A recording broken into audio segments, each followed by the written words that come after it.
मुझो नालो शादिब अली आहे। मां 31 तारीख़ ते चाइना जे शहर चंगडूअ मां सिचुआन प्रोविंस मां निकितो हुयमि कोरोना वायरस जे माना ख़ौफ़ जे ततां।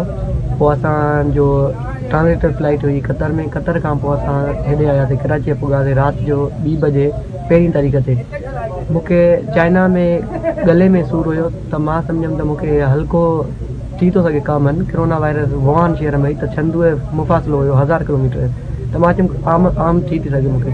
उन खां पोइ जहाज़ में मूंखे गले जे सूर मां खंघि तब्दील थी वई त मां चयुमि ज़ुकाम बि आम थी थो सघे। उन खां पोइ कतर में बि हुयमि कतर में मां हुन जी टेबलेट वरिती ज़ुकाम ऐं खंघि जी, उहा खाधी त माना कुझु नॉर्मल थी वियो मुंहिंजो।